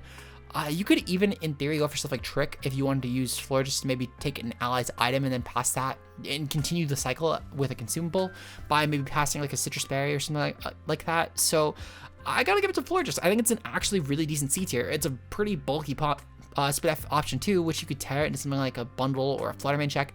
I kind of want to see more Florges in this format. I think it's extremely underexplored. Probably of the C tiers, it's probably one of the most underexplored, I would say, with at least in this format. And I purely say that because a lot of the C tiers either got some good use in this format because they're known to be somewhat usable, or at the very least they got enough usage Series 1 to where we know what they will do when they do pop up. But Florges just so underexplored. I'm kind of shocked. Avalugg, E tier, Trick Room Wide Guard option, good enough. Just worse Hariyama. Talonflame. Talonflame's an S tier right now, baby. Talonflame is part of one of the greatest offensive cores right now, being Talonflame Great Tusk. However, Talonflame does have a little bit of inconvenience issues because essentially there's a lot of different fake out options going around right now, which means that you need to essentially either go for Terra Ghost to make sure you're keeping your health at full, which has some downsides considering the fact that that means you're burning a Terra Ghost in Talonflame. But in the upsides though, you can get around stuff like like a Fake Out plus Iron Bundle to try and pump you to death. And you can afford to just not run Protect in your moveset, which is pretty good because Talonflame with Protect would have 4 move slots in Trim. Without it, it's pretty good. You get some cool stuff like Sunny Day, Will-O-Wisp, Tailwind, Taunt, Brave Bird. You can do a lot of damage with this Mon. And Terra Flying is still decent, but in hindsight, I do get the merit in Terra Ghost, and I think it's a lot safer of an option. Easy S tier though, really great Tailwinder. Probably the best Tailwinder in my opinion in this current format. Clawitzer is pretty interesting. I actually fought this thing at Orlando. It's somewhat terrifying with Terra Water. It's a good enough Trick Room option. I'm actually gonna give it a D tier. This thing has pretty well-rounded coverage. It can break through a lot of stuff, and it's at an awkward enough speed tier to where it's just underpacing a lot of common 60s in Trick Room, but you could in theory also make this work on Tailwind, funny enough. So I'm gonna give it the D tier, but it's a lackluster D tier for sure. Klefki, similar to Sableye, it's just roll compression. This is for like speed. It's just a worse Sableye to be honest. You get stuff like, for example, you get like Switcheroo. You can get stuff like Fairy Lock, which is kind of cool for, I guess, well, no, because you couldn't even trap Flutterman. It'd be trapping like Sylveon and shit. You can get stuff like, I don't know, Screens. Like it's something. It's Prankster. It's Prankster Screens. Really, that's the reason it's D tier. Hawlucha's kind of shit. Gets E tier just because of the fact that, I mean, Unburden is okay. Mold Breaker, I guess, it doesn't really have a use right now. It's a fast manual Tailwinder, which is something. You get some good utility like Encore, but I mean, this mod's just kind of shit right now. Noivern should have been. No, actually, I'll give Noivern E tier. Noivern's fast enough. You can go for stuff like, I guess, Terra Normal, Throat Spray, Boom Burst, which is something. You can go for like a Tailwind on this with Taunt as well. It's a fast Taunt Tailwinder. And it's just a worse Talonflame, to be honest. Goodra's kind of interesting. We're gonna give Goodra the C tier actually. Goodra's pretty cool. It's a cool Terra option actually right now. It's bulky enough to where you can maybe Terra into something like a Flutterman check, for example, or maybe like an Iron Bundle check. Like Terra Steel with AV is actually fairly decent in my opinion. I think it's one of the weakest options in C for what it's worth, but I think it's decent enough at what it does to where I at least could see the merit, especially how good the special defense is right now in this format, and it's also good for stuff like Armourouge with Armor Cannon. So we'll give it C tier. Sylveon, S tier. Sylveon's incredible still, despite Flutterman coming back. This is Trick Room Flutterman. Similarly to how Iron Bundle has the Trick Room equivalent in evolutions of Glaceon, this is Trick Room Fluttermane. The difference being is that Fairy typing is so much better for Trick Room. You could use this to break through stuff like Iron Hand's pre-Trick Room, or post-Trick Room you could use for stuff like Roaring Moon. You get some cool stuff like Yawn, of course, which is great for Dozo matchups. Hyper Voice is great for getting around substitutes, which especially for stuff like Sub-Terra Dragon Dozo is really good, or just any sort of substitute mon in general. Like we've even seen some Sub-Fluttermanes, funny enough. So easily, in my opinion, Sylveon is an S tier. Objectively, it is a strong S tier too. Next up is Pex, E tier, Trick Room Wide Guard, that's about it. Also resists some cool stuff, just cool fish, but Wide Guard essentially. Also, yeah, T-Spike, so again, literally cool fish, Wide Guard. Salazzle gets D tier. This thing has some cool options with stuff like Oblivious, and it gets some stuff like Fake Out, Taunt, etc. That's really about it. You don't really need Corrosion in this format, actually. It's actually considered bad in this format. But if I was to recommend a Salazzle set, I'd probably go with like Fake Out, T-Spikes, Taunt, Filler. And that should be decent, because like the Toxic Spikes will be great for Dozo, Fake Out's great for just being useful. You could probably go for like a Sludge Bomb, or like a Flamethrower, or maybe even like an Encore or something, or Disable. You have a lot of options there, but definitely a D tier option at best. Oranguru is fine enough in this format. Frigg and Goth are definitely the premier Trick Room setters, so this is taking a little bit of a backseat. Despite Symbiosis being cool, typically you're running this thing for like Telepathy for spread Pokemon, or maybe like Inner Focus just to guarantee Trick Room off. It's still not bad by any sense, but it's definitely outclassed for sure. Frigg, normally I would have said Series 1 that Frigg was comparable to this mon. They're not the same. They're objectively not comparable in this format, and Frigg is so much more useful right now, which I'll get into that in a bit, but this is definitely a C tier for sure. Up next, Serena. Serena's just worse for Frigg by a long shot. This gets a D tier. It's kind of cool. It has some good matchups against like certain bulky waters. But ultimately though, it's just not that great right now. Just the ability's so broken. Mimikyu gets an A tier. This is another one of those like really high use Pokemon right now. But it's pretty decent with stuff like Curse, for example, as well as Trick Room. Gets stuff like Will-O-Wisp, Taunt, etc. You can get some stuff like Shadow Sneak for priority. The dual typing as well is pretty decent. You can make this thing tailored to pressure Fluttermane pretty well, which is decent. Stuff like Life Orb and Metal Herb sets are both pretty commonly run with like Terra Ghost typically. But overall, it's pretty good. The Curse especially, I want to highlight that a little bit, because Curse is actually really good at getting around stuff like Garganacl right now, as well as Dondozo. Both of those Pokemon are actually fairly prevalent, and they're fairly obnoxious Pokemon. So the fact that Mimikyu, of all things, has a way to break past these Pokemon, and keep in mind, Mimikyu has a way to break past a really bulky Pokemon viably right now, it's kind of insane. It's really nuts that it can afford to fit that on its move slot very viably. It gives it some niche as a Trick Room setter, so we'll give it an A tier for sure. Oricorios, they all get E tier. They all do the same gimmick. I'm listing them all because then no one can say, oh, what about this Oricorio? They're all shit. Lycanroc Day gets a solid C tier. It does the same job it did Series 1, fast Rock Slide Flincher, and Tyranitar is still viable, so Lycanroc is still viable, just less viable. Lycanroc Night and Dusk, they both get E tiers. This one gets it because of No Guard Rock Slide, or No Guard Stone Edge. This one gets it because of Tough Claws. Mudsdale gets a solid C tier, actually. This is a decent Trick Room ground. You could, in theory, make this thing just essentially be a really good Fizdef wall to stuff like not Great Tusk, like Iron Hands, for example, in Trick Room, which is decent, and you can maybe force a really weird Terra, or just go for Body Press, which is good for you. But overall, I mean, it's a good enough option in Trick Room, I would say, in my opinion. But it's probably one of the weaker options in C. It's not great, but it's fine enough. Bruxish, just dazzling E tier. We have, I meant to put Pincurchin higher. Pincurchin will get a C tier. It's purely because of Electric Terrain. It's a decent enough mon. We've actually seen Pincurchin plus Iron Hands going around on Trick Room for like really aggressive Trick Room comps with Iron Hands, and it's fine enough, to be honest. You could put pressure on Dondozo a little bit easier this way because of the natural terrain, as well as the Photosynthesis being activated. The Photosynthesis, the Quark Drive being activated. So these two in tandem could actually put a bit more pressure on Dondozo, of course, which is something, and actually this core does have some nice benefit with. But it's also just in general just a really destructive core built around boosting Iron Hands' damage output. So we'll give it C tier. Up next, Crab, E tier because of Trick Room. Lurantis, E tier because of Trick Room. Dreadnought, On the other hand, gets actually a C tier. Dreadnought's still pretty viable. It's a decent swim option. It's pretty comparable to Floatzel. You can get some stuff like Terra Grass, which helps the weakness to ground. Terra Rock is great to boost speed F, especially if sand happens to be up from the opponent trying to run Tyranitar. It's a decent way to take advantage of that at least. Rock Slide as well is boosted by that pretty well, which is your primary stab here that you're clicking. Water obviously helps with stuff like Liquidation, and tandem with Rain is really good. Overall, just a really good swim option, and I think it's still kind of viable, to be honest. Up next, Greedent. E tier because of Trick Room Belly Drum. That's really it. It's pure normal with a lot of coverage. Barraskewda outpaces every viable Paradox Mon, actually. Well, actually, no, Ty's Bundle. But Ty's Bundle alone is actually pretty decent because that's just without Swim Up. With Swim Up, you outpace everything. You literally are untouched, barring Tailwind Bundle, I guess. Which in tandem with that, I mean, even to guarantee you need like booster energy as well. The point being is this has actually a pretty decent niche in its speed tier as far as Swift Swimmers go, but it's still not great, so we'll give it D tier. Up next, Corviknight. Corviknight's actually really strong right now. It's probably the best Corviknight's ever really had in VGC, truthfully. With Arcanine going around so prevalently, and you're actually running this in tandem with Arcanine as well, it's a great slow Tailwind option.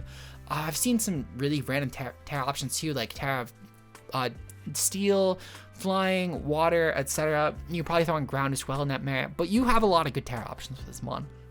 Ultimately, it's a really good Terra option. You get some cool stuff like Mirror Armor, which is great for bouncing back Arcanine Intimidate, because it is one of the most common Mons right now, and this could, in theory, just go for Iron Defense plus Body Press, and it's a decent Vizdef wall, in my opinion, especially with Roost and Protect. You can make some good work out of Corviknight, so we'll give this thing an A tier for sure. Up next, Toxtricity. This thing gets a solid D tier. No, I'm gonna give it a C tier just because it's the Terra Normal plus Tailwind. It can do good enough damage. You could just with Throat Spray massacre teams with Punk Rock and that. That's really it. Same thing it did Series 1 essentially. Phalanx E tier. Actually, no, this is something it should have been F tier, to be honest. Phalanx sucks. It's not good. Defiant is really the best thing it has going for it. Copper Jaw, Trick Room, really big Terra move pool, to be honest. It's good enough. Pure Steel typing is also not bad. It's unique for Trick Room, so E tier. Cole gets a C tier. Cole actually, I think in my opinion, is a little bit better than people are giving it credit for right now. It's a good enough option as far as speed control goes. With stuff like Terra Rock, Rock Slide, or even the Explosion set has been pretty good at just clearing the field with Terra Normal plus Normal Gem. You can actually make a lot work out of Colossal, so I'm going to give it a C tier in my opinion. C Mention, of course, just objectively have really good ability, so it helps a lot. Sandaconda, this gets an E tier because of Glare. Indeedee Male, this gets a D tier just because it's Indeedee Male, but it's just so outclassed by Indeedee, like so heavily outclassed. Indeedee Female gets the S tier. Incredible option as far as terrain goes. Really one of the best support Pokemon right now, one of the best redirectors outside of Amoonguss, and I would have argued this a little bit better than Mousehold personally, just because it's paired alongside with a lot of priority weak Pokemon or stuff like Armourouge and makes that incredibly filthy. I think you could make a case for this being S+, but I'm not going to make that case personally, so we'll give it an S tier. Up next, we do have Frostmoth. Frostmoth is E tier. Actually, Frostmoth gets D tier. I've actually seen this thing in tournament a little bit. It's decent enough with Terra. Ultimately, really good Terramon in my opinion, but you essentially need Terra or it's useless. Grimmsnarl. Grimmsnarl gets the S tier. Incredible support Pokemon in my opinion right now. This is the best prankster option in Series 2 in my opinion. Grimmsnarl definitely benefits a lot from stuff like, just in general, how naturally fast the format is, and to where a lot of stuff is just running booster energy or stuff like Tailwind with Talonflame, to where you don't really actually even need Murkrow anymore, which is why I put it in A tier. But Grimmsnarl, on the other hand, is still really good. This is a great screens option. Misty Terrain actually is even also pretty good. This has been something I've actually seen a little bit at Orlando. I actually was, someone in my party named Curse was running this to get around stuff like, for example, Will-O-Wisp to protect their team, or just random spores. So it's in general, in my opinion, a good support option. This would help a lot with something like an Iron Hands, for example, or even just a Roaring Moon as well. Definitely though, Grimm is a pretty decent option, and I'm curious to see where Grimm goes, because I think it's only going to go up from here. But I think a lot of people have their eyes on it after the start of Series 2. Flapple, E tier because of Hustle. Appleton, E tier because of just Trick Room and Apple Acid. Hatterene though, Hatterene gets a solid B tier actually. I'm gonna give Hatterene a B tier. I think it's a little bit outclassed for what it's worth, but Magic Bounce is still pretty decent at clearing statuses. On top of that as well, this could in theory be a decent Trick Room option, and it underpaces a lot of the base 30s, which is pretty cool. You're seeing stuff like Amoonguss get underpaced by that, for example, which is a decent niche on Psy Spam, but I think at the same time, Psy Spam doesn't really appreciate running Hatterene right now, because it really just needs Indeedee Armorage, and then you just go for stuff to clear Darks and Steels and all that, so you can click Expanding Force easier. And I don't think the Hatterene offers a lot to that, other than just being another Psychic type. So it's not bad, but it's definitely just a lot more outclassed, though the Hatterene's still good. Objectively, it's still good. Poltergeist, E tier because of Shell Smash plus Terra. Sojourner gets a D tier because of Power Spot. It's really the only reason you're running this, but it's a good enough option in my opinion. We've seen it a few times actually. Pult, this might be a hot take actually, but I'm giving Pult the A tier. I think Pult is another one of those incredibly underexplored Pokemon, but this thing offers a lot to teams in my opinion. For one, this outpaces every viable Paradox Pokemon. In fact, it outpaces every Paradox Pokemon. It is the second fastest Pokemon in the format, the only thing outpacing it being the fucking Electrode. On top of this as well, you get some really good roll compression here. If you want to go for an offensive set, you can go for something like a Terra Ghost Dragonhead set, and that's still fairly good. If you want to go for a more support set, you can go for stuff like Willow Hex with something like Terra Blast Ghost for physical, which I think would still be a little bit of a better option. You damage stuff like Flutter Mane a lot better that way, but you could still go for Shadow Ball as well.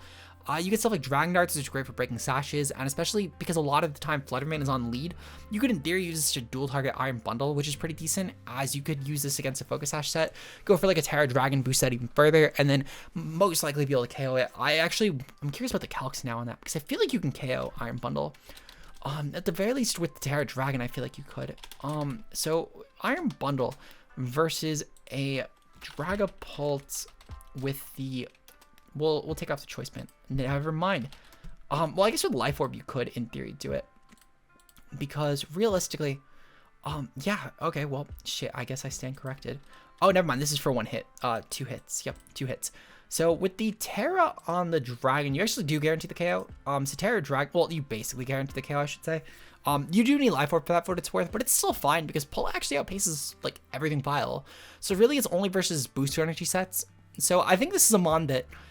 If we're doing this solely off of just ladder, this would be B tier because you wouldn't have open sheet to benefit off of. But because of open sheet, I'm actually gonna put this in A tier, and I think it's a really good mon for open sheet. It's whatever on ladder, but for open sheet specifically, you can actually tailor this thing to beat a lot of common things that are going around, and you know for a fact if it's safe to bring this mon in or not. So I'm gonna give this a pull. I think it benefits a lot from open sheet. We're gonna give it A tier.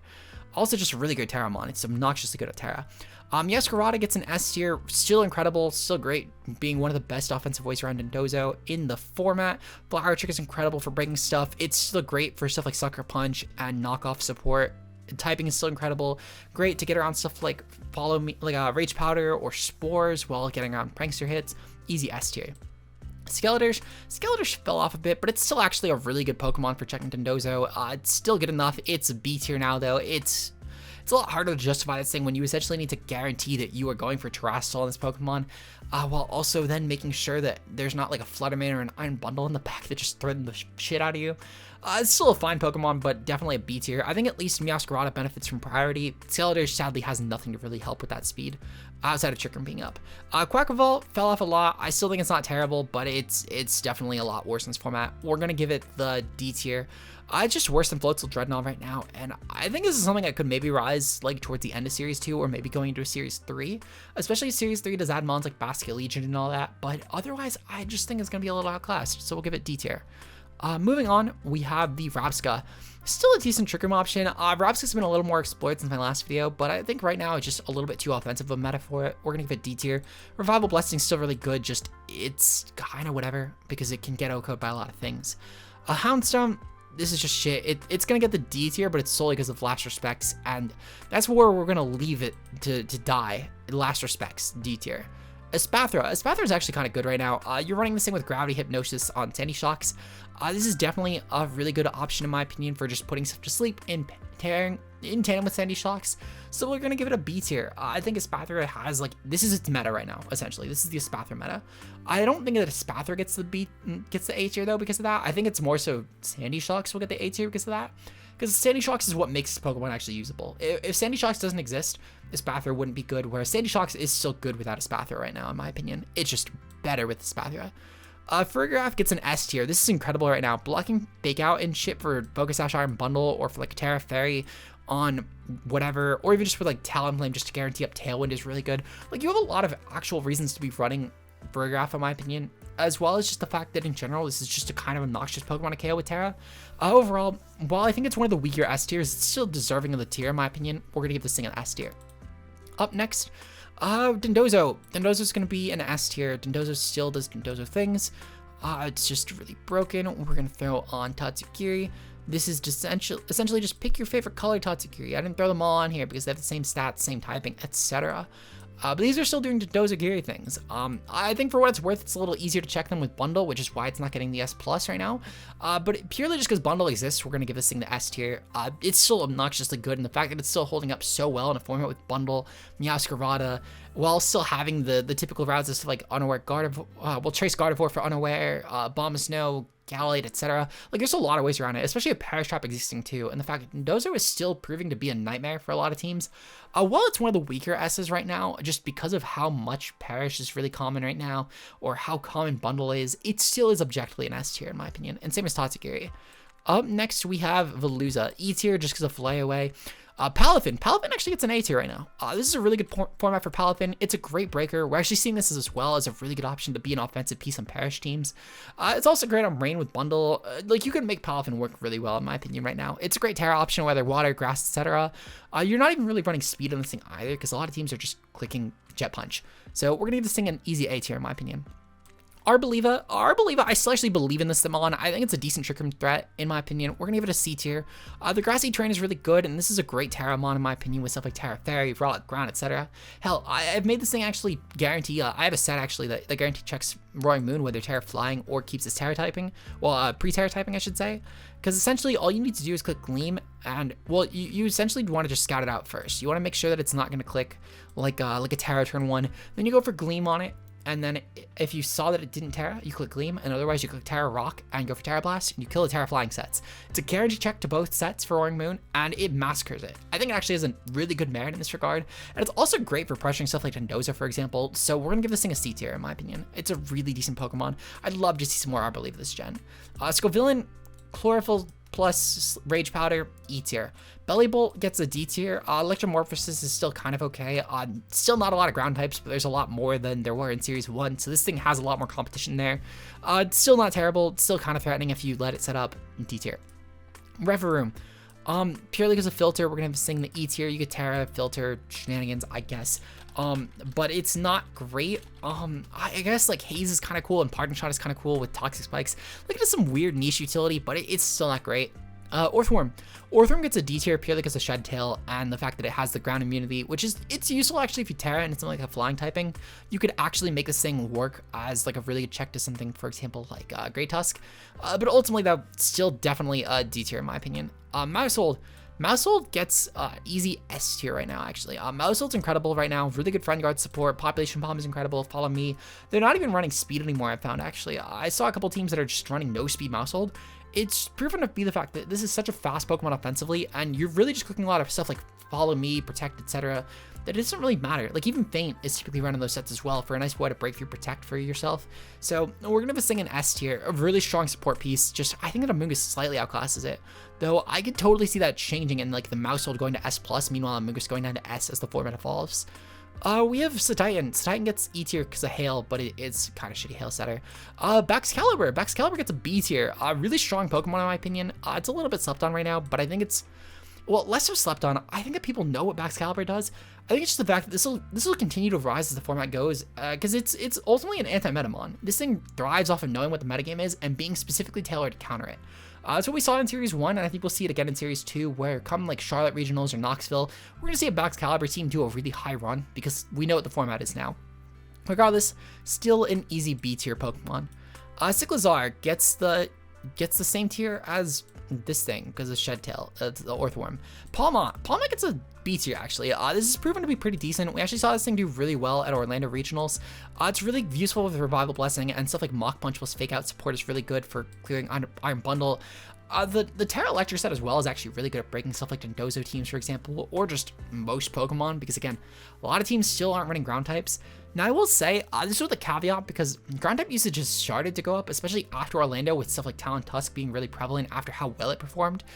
So I do think this could maybe go down to a C tier, but for the current moment, we're still in a format where a lot of teams are not running grounds, because really the only options for viable grounds are Great Tusk, Garchomp, Terra, and that's really it. So with that in mind, I'm gonna give it a B tier, but I could see this thing going down depending on how the format progresses. Kilowattrel gets a D tier. It's still kind of an okay Tailwind mon, for what it's worth. I still think Kilowattrel's fine, but actually I'm gonna give it a C tier. It's definitely better than a lot of the B tier mons. The 125 speed Tailwind is really good, on top of the fact as well as it's good at pressuring stuff like, for example, you could run this in theory with stuff like Nindozo. It's a cool electric community. Competitive is also decent for the Arcanine running around. We'll give it C tier. What the heck? It's fine enough, but it's a weaker C tier. Flamigo, E tier because of Co-Star. Cloth, E tier because of... Actually, no, this is an F tier. This is an F tier. I'm so sorry I even considered that. We're gonna really quickly finish off the lower tiers while we're down here, just to try and speed up and go into higher caliber discussions. We're gonna start off front to back. Claude, shit Gastrodon. Toedscruel, shit Toad's cool. We have, let's see, is that really it for all the really bottom tiers? That's really it, actually. Oh, Bramble. Bramble's really shit. It just Wind Rider is kind of cool. And then this is kind of niche, but it's good enough because of the fire immunity with, like, it's the same thing you've run it with Armors before last time. Now we have only viable Pokemon left. Starting with Garganacl, easy S tier. This is the best Garganacl has ever been in VGC, and it's only continuing to go up. Garganacl usage has determined that a lot of teams need Covert Cloak to actually survive in this format. Terra Ghost is going back into favor because a lot of teams are not running T-Spikes anymore, because Dozo usage was something that people thought was going to die off. I think this might change as the format goes, and we might see a progression back to Poison, but it's going to essentially alternate from Poison and Ghost every time. It's still great with Wide Guard. You're not really running Iron Defense anymore. It's essentially Wide Guard, Salt, Cure, Recover, Protect. It's the only set you need, and it's just depending on what Terra type and what investments you want. Easy S tier. Glimore is a solid B tier, actually. A really good T-Spikes option. We saw this thing do well at Orlando. It's a decent option as well, offensively speaking. It's a lot of top mons. Between the Rock and Poison typing, your coverage is really good. You have a nice special investment as well of like 134 with your special attack. Really decent Pokemon. Toxic Debris is great for Nindozo matchups. Easy B tier, in my opinion. We have Goldengo. Goldengo is an S tier. No longer is Goldengo an S+, guys. Fluttermane just gives it way too much competition. However, it's still decent for stuff like, for example, putting a lot of pressure on Garganacl, because essentially they either need to pick between going for that Salt Cure turn while you go for Make It Rain, or they need to go for like a Wide Guard and stop your Make It Rain. It's also decent for a lot of the fairies, like Fluttermane, for example, especially with Tailwind up, or even stuff like Sylveon as well. So this is an easy S tier, in my opinion. Great Tusk. Great Tusk is an S tier. Great Tusk is probably one of the best S tiers right now, to be honest. I think there's going to be a point in this format where we look back and say that Great Tusk is better than some of these S pluses, I'm going to be honest.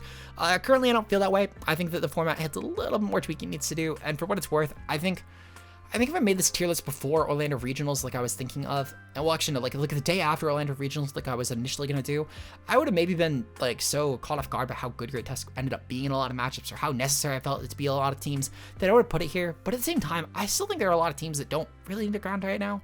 But Great Tusk is like the best ground type right now, objectively speaking. Still a great Terramon, still overall really good offensive threat with Talonflame, still an easy S tier. Brute Bonnet gets an S tier. It's slightly worse than Moongus, but for what it's worth, this has some good merit with stuff like Sucker Punch on priority sets, which is decent. Bullet Seed sets with loaded dice are actually also really good at breaking Nindozo, funny enough. So this has some good merit. Just ultimately, it's a little bit outclassed defensively speaking by Moongus, but it's still not a bad mon by any sense. It's an easy S tier for sure.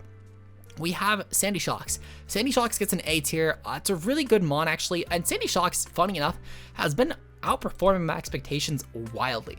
If you told me Sandy Shocks was going to be in like the upper echelon of Paradox mons, I would have laughed. I would have laughed at him, to be honest. But this thing has top cut several tournaments. It's been a really good offensive piece. 101 speed has been incredible on this thing.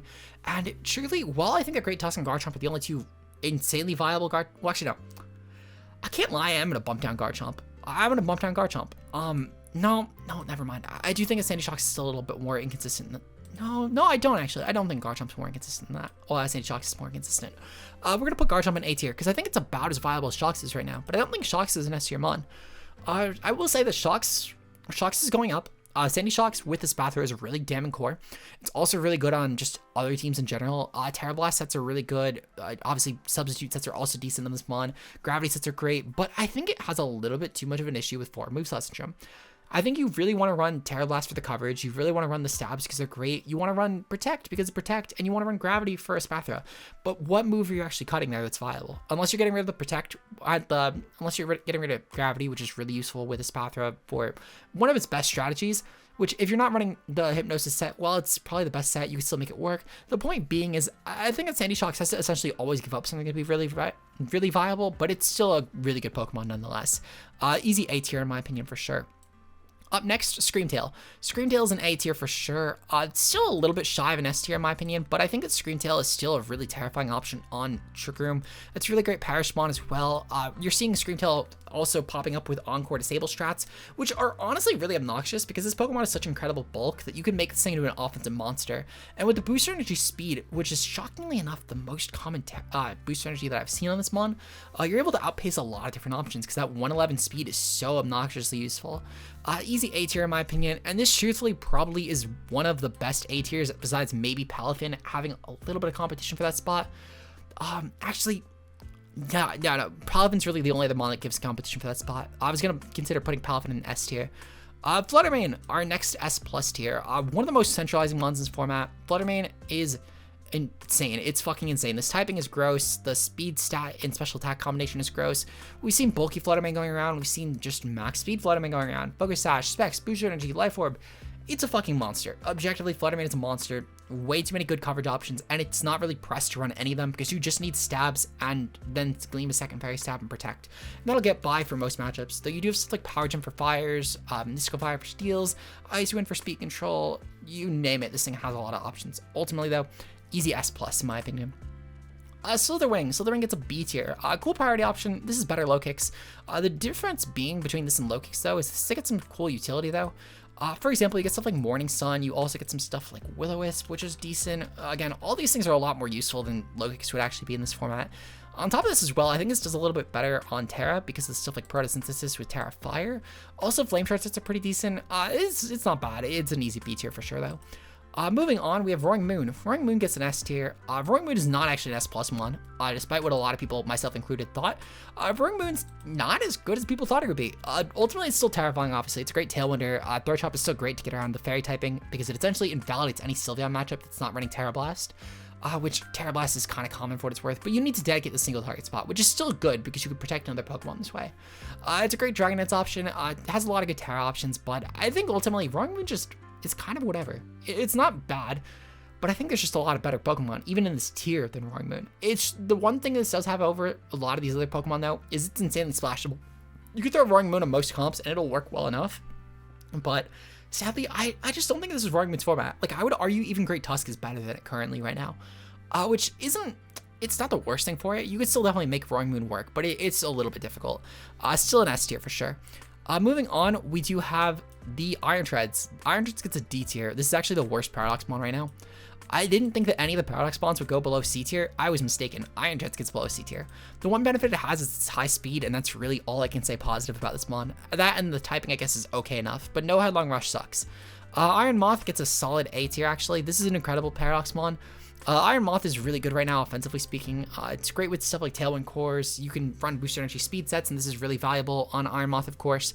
Ultimately, really good offensive Nightmare. We're going to give this thing a solid A tier. Whether Fairy, Fire, Poison, Grass, etc., you can make Iron Moth work. It's just budget Volk, in my opinion. Up next, we have Iron Hands, S+.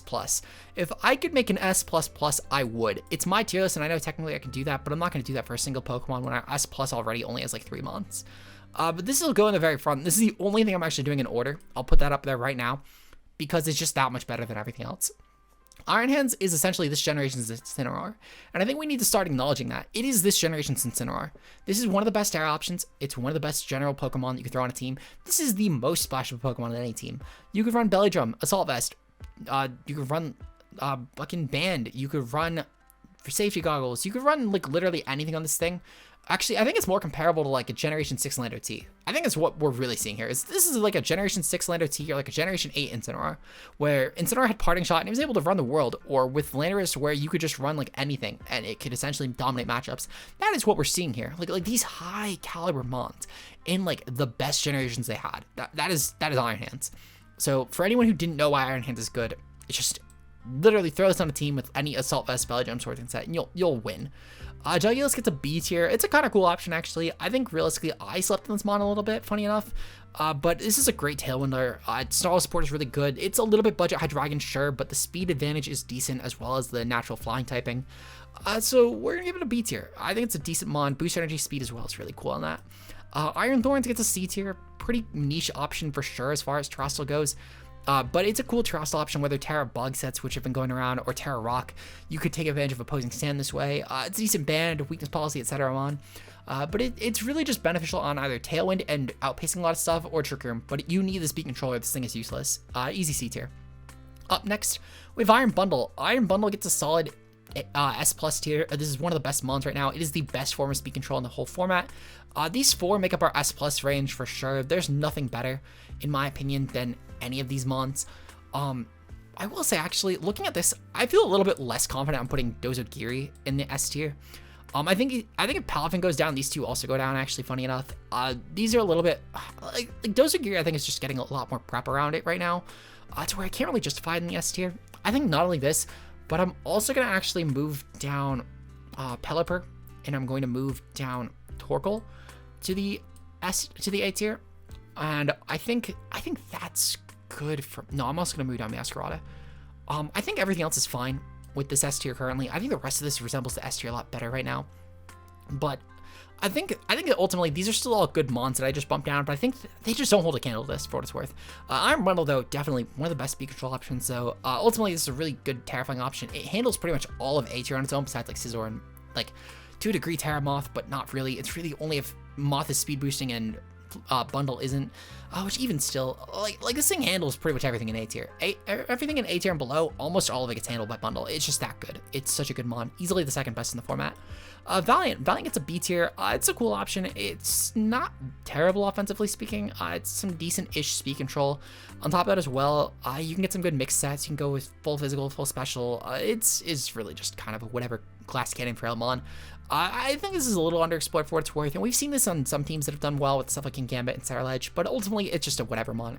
Easy B tier. Up next we have Tinkaton.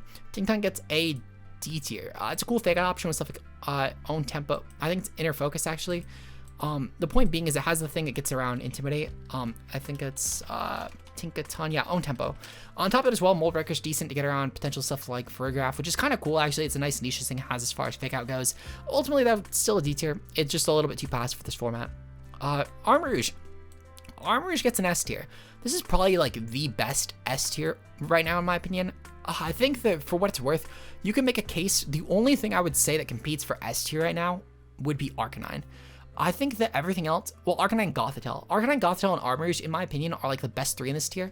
They're incredible offensive options, and especially with Armarouge in particular, you can make this thing absolutely slaughter teams with Trick Room. It is probably the best Pokemon to come out of Series 1, in my opinion. That is, well, it's the best Pokemon in this format, in my opinion, that is not a Paradox Mon, which is incredible to think about. The fact that Armarouge, of all things, is like the best. I don't think that most people would have thought that would have been the case pre-gen. I think a lot of people assume this would have been like a whatever, like a BC tier mon before like stats and all that came out. Just off of design alone, people I assume thought like, oh, Saralege is probably gonna be better. No, it is Armarouge. Armarouge is insane. Speaking of Saralege though, this is a solid B tier. It's still really good. You're actually seeing this with like Gambit and stuff. And I think Saralege in general is a little underexplored. It's a decent priority option for stuff like Fluttermane. It's a decent in general Swords answer in the tier. Great Terramon for stuff like Armarouge. We're seeing a lot more Terra Dark this time around, which is cool. But overall, really solid option. Definitely a strong B tier. King Gambit is an S tier. King Gambit definitely fell off a little bit from Series 1, but it is still an offensive nightmare for sure. This is a great option on Psy Spam, which is, as I said, one of the best options we had right now. King Gambit would be on like the echelon below Armarouge, Goth, Arcanine, with stuff like Garganacl, Great Tusk, Indeedee, Sylveon, etc. But overall, still a really good offensive piece. Sucker Punch is a great priority for stuff like Fluttermane. You could tear around a lot of different common top mons with this, and it's essentially one of the best anti-meta mons, despite being the meta. It's such an anti-meta mon that it evolved into the metagame, essentially. Finally, we have Annihilate, but this is another S tier. Really good with Mousehold still. I think a lot of people underestimated how good Annihilate would be going into Series 2. But Annihilate is still proving to be really good. Whether it's the final Gambit sets, whether it's the beat-up sets, this is just still an offensive monster. It's great with Terrified or getting on Burns, which is really useful, especially with Defiant being able to take advantage of Arcanine. Just overall, a really good offensive monster. But let me know what you guys thought of this tier list. And if you enjoyed and you want to see more content like this, like and subscribe. A shout out to channel members, of course, being Josh K, Ultra Player, Mia, Zeke Zero, Matt O'Shea, Slade, and Koemi. Your guys' support is greatly appreciated. And if you want to become a channel member today, it's only a couple dollars a month. And I would love to see you guys on the channel member side where we have bonus content for you guys. With that said, I'll see you guys later. Until then, peace out, guys.